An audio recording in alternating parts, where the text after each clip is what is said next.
Hey guys, it's Rockolo here.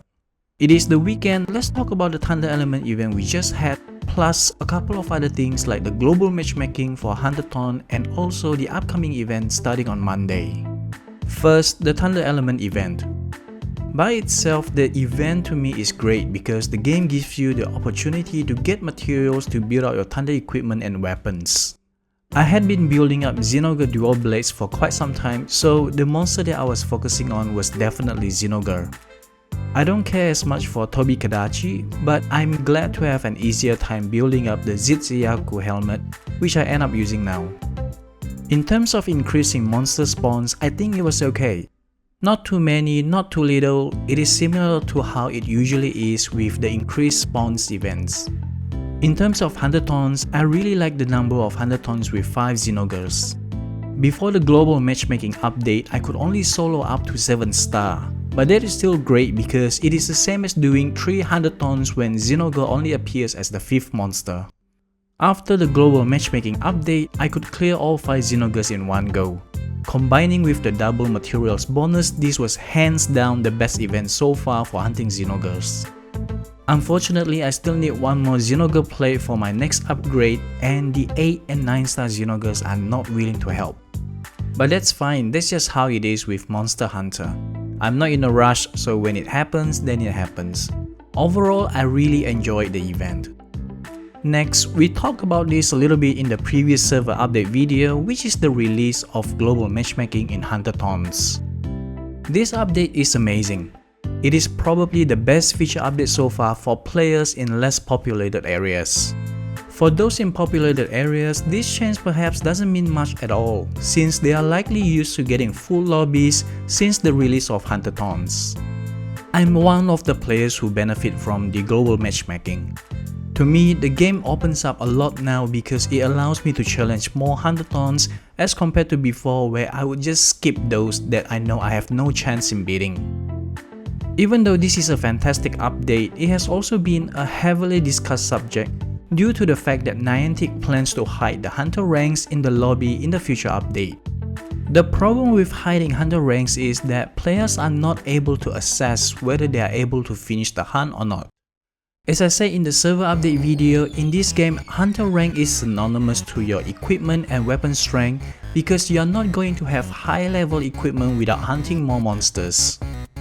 And therefore, players logically use the Hunter rank as a measurement to assess if they have a chance or not at beating 8 star or above monsters. By hiding Hunter ranks, you are practically taking away the only ability to gauge the probability of success, so of course many players are against this plan.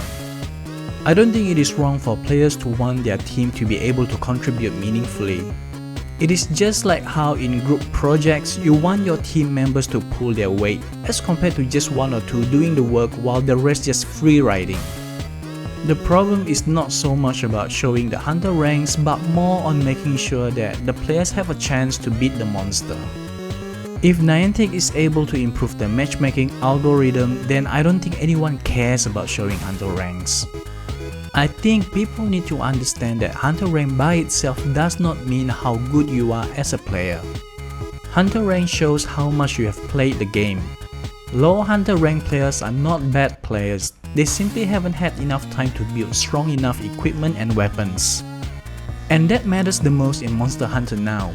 It is less about how good you are, but more about how good your weapons are.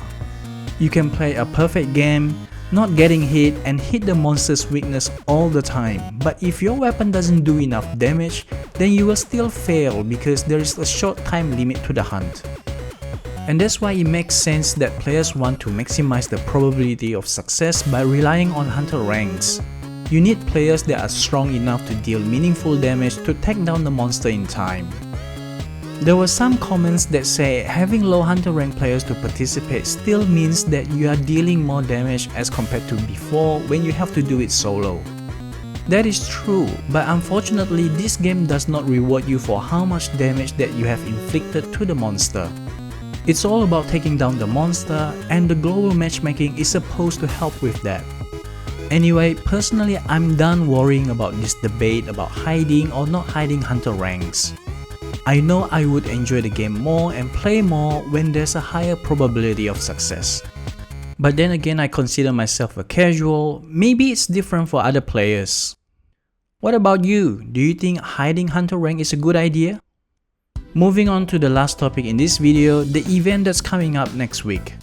Starting from Monday, April 22nd, 9 AM local time until Sunday, May 26, midnight local time, the players will get 15 special quests.